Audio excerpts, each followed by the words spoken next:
Warning, this review contains explicit language. This review is not, I repeat, not safe for work. Quit slacking off and watch this when you get home. Up next is the M16A4, or M16 for short. You unlock this at level 40. The M16 is a burst fire weapon. With each squeeze of the trigger, you fire 3 bullets. If you squeeze me, I make bad people go away. The magazine holds 30 bullets, or 45 if you have extended mags. The rate of fire of the weapon is rather odd. The burst fire rate is incredibly high at 925 RPM, but there's a firing cap between bursts. The actual max fire rate is 460 RPM. One of the most notable features of having the burst fire is the spread is very tight. This makes using this weapon at long range extremely viable. While we're on this topic though, I should mention that we have yet another glitched sight. The holographic sight on the M16 is glitched, but not like the holo on the fail. The M16's holographic sight tightens the bullet spread even more. This is actually very important, as this makes using the holo almost mandatory in my opinion, but we'll tackle this later. Each bullet does 40 to 30 damage. This translates to 3 hits up close or 4 at long range for a kill. Meaning if you're lucky, 1 burst is enough to kill at close range without stopping power, provided all the bullets hit. I like where this is going. Giggity, giggity, giggity. If you put on stopping power, the gun ups its damage to 56 damage up close and 42 at long range. That makes it a 2-hit kill up close and a 3-hit kill far away. With stopping power, you have the potential for a 1 burst kill at any range.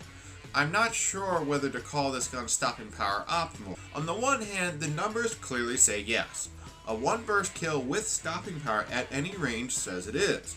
But the fact that you can kill with 1 burst up close without stopping power says this may be your gun of choice if you don't want to use stopping power.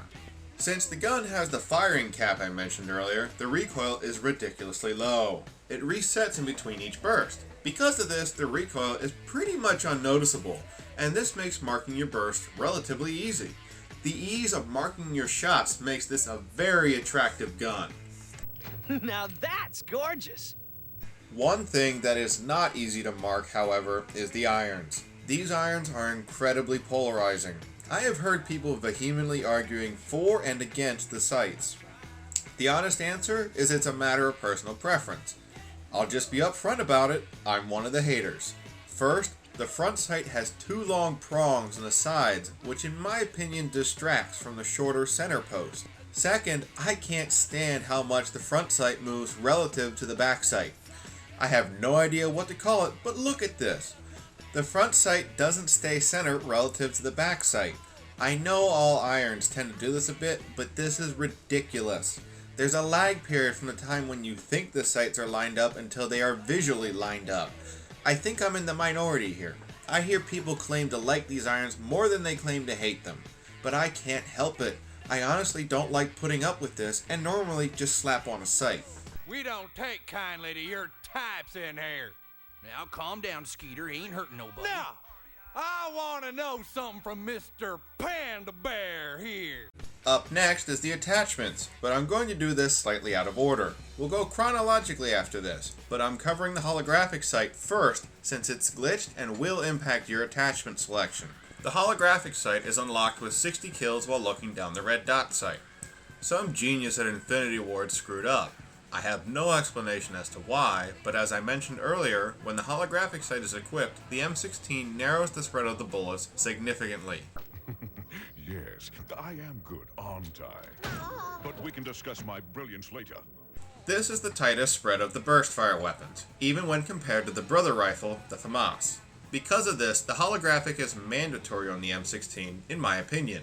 You certainly are welcome to not use it, but if you really don't want to use the holo on this gun, then I advise changing guns completely and using the FAMAS. The FAMAS is highly similar. The spread of the bullets on the FAMAS is tighter than the standard M16, as I'm showing here. When you do use the holographic sight, however, the M16 has the tighter spread, as I'm showing here. Keep this in mind when designing your M16 class.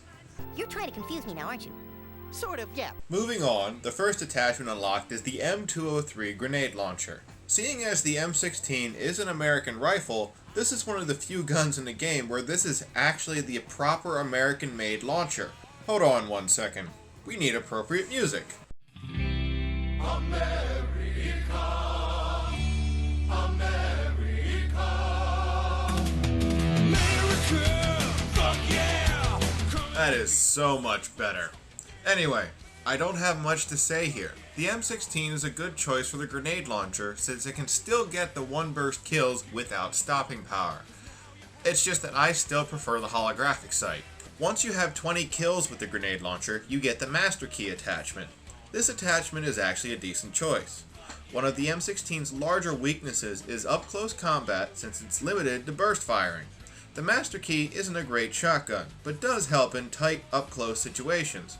If you are going to use it though, I recommend blinging it with the holographic sight. At 25 kills with the rifle, you unlock the red dot sight.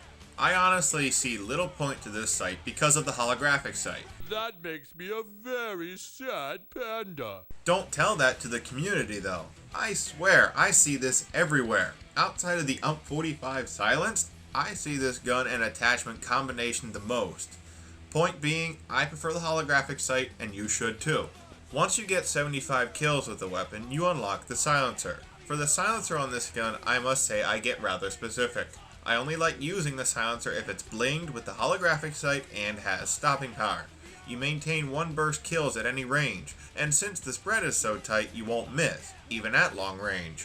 You are certainly welcome to mess around with a different setup, but the silencer really robs the gun of its advantage, the one burst kills at range. Stopping power and the holo used together will negate the loss in damage at range.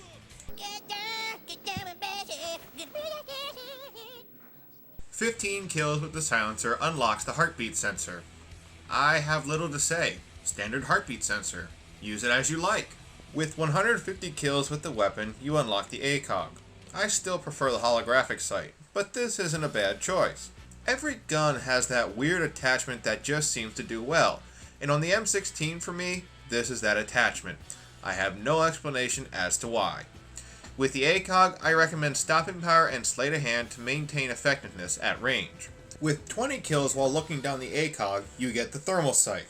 I'll be flat honest, don't bother. It's a crap attachment and it sucks ass. You would think that, you little ass sucker. What did you call me? An ass sucker. It means you suck ass. You see an ass and you suck it. You're an ass sucker. With 300 kills, you get FMJ. This is the standard FMJ attachment. If you honestly want to use it, I advise blinging it with the holographic sight. Once you have 40 penetration kills while using FMJ, you get extended mags. This is arguably as useless as the thermal. The reload times on this gun are really good, so there is no pressing need for the increased magazine size. For your blue perk, your options are very open, but as I've been alluding to, bling is one of the more attractive options. Since the holographic brings such a big glitched advantage with it, bling allows you to bring a second attachment to enhance the gun. For your red perk, I must really advise stopping power. I know I've said it's capable of one burst kills without it, but to be honest, I feel the FAMAS is a better choice if you're not going to use stopping power. I apologize that I keep talking about a gun that I haven't reviewed yet, but it's true. For your third tier perk, use whatever tickles your fancy. To sum up the M16, what I feel is most important to remember is that the holographic sight is your attachment of choice. The gun may be from the land of the free, but in terms of attachment selection, I really feel it's limited. I'm not allowed to stand up for myself? I thought this was America. Huh? Isn't this America? I'm sorry, I thought this was America. The holographic sight makes this gun an absolute laser. Every stat on this gun is good. The reload time is quick. The raise and drop times are quick. The damage is good. It's honestly how you view the burst firing that will swing your view of the gun. You will either see the high potential of one burst kills, or will be annoyed by the time between bursts and how long it takes to kill if you must use more than one burst. The strengths of this gun are the incredibly accurate one burst shots with stopping power and good reload times. The irons are a neutral point, but the weaknesses are the weapon's capabilities up close and large lag time between shots.